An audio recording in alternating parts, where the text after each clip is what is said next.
성경을 펴면 제일 먼저 나오는 책이 무엇일까요? 네, 창세기이죠. 창세기는 히브리어로 레시트라고 하는데 이것은 시작이라는 뜻입니다. 이 세상의 시작이라는 의미지요. 창세기에는 정말로 많은 이야기들이 나오지요. 어떤 것이 있지요? 선악과 이야기, 가인이 아벨을 죽인 이야기, 노아의 홍수 이야기, 바벨탑 이야기 등이 나오지요. 그 밖에도 많은 이야기가 나옵니다. 그런데 여러분이 창세기를 읽으며 꼭 알아야 하는 것이 있어요. 그것은 많은 이야기가 있는 창세기 전체가 하나의 커다란 이야기라는 점이에요. 하나의 커다란 이야기, 그것이 창세기입니다. 창세기는 몇 장으로 되어 있죠? 네, 50장으로 되어 있죠. 그런데 이 이야기는 크게 두 부분으로 나눠져요. 먼저 창세기 1장에서 11장까지는 하나님과 이 세상 전체에 대한 이야기를 하시고 12장부터 50장 끝까지는 아브라함과 그 가족에 대한 이야기를 하세요. 그런데 이 두 부분을 연결하는 이야기가 있는데 이것이 창세기의 가장 중요한 부분입니다. 이제 창세기 처음부터 하나하나 살펴보도록 하겠습니다. 먼저 하나님이 온 세상을 만드신 이야기가 나옵니다. 하나님이 어떻게 만드셨는지는 사람들마다 생각이 많이 달라요. 하지만 하나님이 어둠과 혼란을 사람이 행복하게 살 수 있는 아름다운 곳으로 바꾸신 것은 너무나 분명하지요. 세상은 정말 아름다운 곳이었어요. 하나님도 좋다고 7번이나 큰 소리로 외칠 정도였으니까요. 이 아름다운 곳에서 하나님이 아담과 하와를 만드셨지요. 두 사람은 이 세상의 모든 사람을 대표하고 있어요. 아담은 사람이라는 뜻이고 하와는 생명이라는 뜻이래요. 또 하나님은 아담과 하와를 하나님과 꼭 닮게 만드셨어요. 이렇게 하신 이유는 이 세상을 하나님을 대신해서 아름답게 가꾸기를 원하셨기 때문이죠. 하나님은 아담과 하와가 하나님을 닮은 사람들을 많이 낳아서 이 세상을 더 아름답고 멋지게 만들기를 원하셨어요.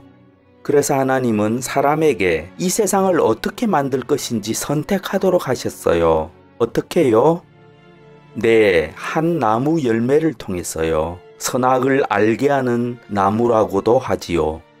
하나님은 분명히 이 나무의 열매는 먹지 마라, 먹으면 죽는다고 선과 악을 가르쳐 주셨어요. 하나님 말씀을 따르는 것이 사는 길이고 그것이 선이다. 하나님의 말씀을 따르지 않는 길은 죽는 길이고 그것이 악이다. 이렇게 선과 악을 가르쳐 주셨어요. 이제 선택은 아담과 하와에게 달려 있었어요. 하나님의 말씀을 따를 것인가 아니면 하나님 말씀을 따르지 않을 것인가? 하나님이 정해주시는 길을 따를 것인가 아니면 내 마음대로 길을 갈 것인가? 여러분이 아는 대로 아담과 하와는 하나님이 먹지 말라고 하신 그 나무의 열매를 먹었어요. 여러분, 이 이야기를 들을 때 죄는 무엇이라고 생각하세요? 성경이 말하는 죄는 나와 우리의 이익을 위해서라면 하나님의 뜻과 다르더라도 선택하는 마음입니다. 그러나 사람은 하나님과 달라서 자신에게 좋은 것을 선택할 능력이 없는 것이 문제지요. 하나님의 말씀을 듣지 않아서 사람은 어떻게 되었나요? 점점 나빠져 갔어요. 정말 최악의 상황이 되었지요. 3장부터 11장까지는 모든 사람이 점점 더 나쁘게 되어가는 모습을 이야기해 줍니다. 먼저 아담과 하와가 사이가 나빠서 하나님 앞에서 싸우지요. 왜 싸웁니까? 또 벌거벗은 것을 부끄러워하지요. 왜 부끄러워합니까?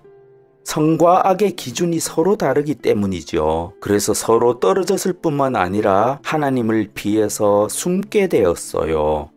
그 다음 어떤 이야기가 나오나요? 가인은 동생 아벨을 미워했어요. 그래서 끔찍한 일을 저지르고 말지요. 내 동생을 죽이고 말았어요. 그 뒤에 라멕이라는 사람이 나오는데 이 사람은 자기의 부인을 물건을 모으듯이 모으는 사람입니다. 그리고 자신이 가인보다 더 잔인하고 폭력적이라는 것을 자랑하며 그것을 노래합니다. 이처럼 사람들이 점점 나빠지자 하나님은 어떻게 하셨나요? 네, 슬퍼하시며 악한 인간을 깨끗이 쓸어버리기로 하셨어요. 그래서 어떻게 하셨나요? 홍수를 내리셨어요. 하지만 깨끗한 노아와 그 가족을 선택하시고 멸망당하는 세상에서 구원해 주셨어요. 아참, 동물들도 구원해 주셨어요. 남은 사람들로 세상이 다시 시작이 된 것이지요. 노아가 참 대단한 사람이지요. 그런데 그 다음 이야기는 잘 모르실 거예요. 구원받은 노아가 포도주를 만들어 먹고 완전히 취해버려요. 그리고 집에서 아들에게 부끄러움을 당하게 되죠.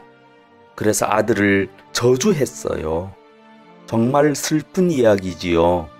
사람들은 점점 더 많아지고 세상은 여전히 점점 더 나빠졌어요. 그리고 창세기 앞부분의 마지막 이야기는 유명한 바벨탑 이야기가 나옵니다. 사람들은 더 나빠져서 높은 바벨탑을 쌓고 하나님께 반항하는 나라를 세우려고 했어요. 하나님은 이 나라가 끔찍한 나라가 될 것을 아시고 사람들을 흩어버리셨어요. 이것이 창세기 앞부분의 마지막 이야기입니다. 자, 지금까지 창세기 1장부터 11장까지 모두 훑어보았어요. 창세기 앞부분의 이 모든 이야기는 사실은 한 가지 이야기예요. 사람이 하나님으로부터 떠나 자기 마음대로 살면 그 결과는 최악이라는 것이지요. 이 세상의 죽음과 모든 슬픈 일들은 그래서 생기는 것이지요. 창세기 앞부분을 볼 때 우리는 이런 질문을 하게 됩니다. 과연 이런 타락한 인류에게 희망이 있을까요? 네, 분명히 희망이 있습니다. 창세기의 나머지 이야기가 타락한 인간에게도 희망이 있다는 사실을 말해줍니다. 그 다음 이야기는 하나님이 이런 세상에 대해서 어떤 계획을 가지고 계신지를 보여줄 것입니다. 안녕.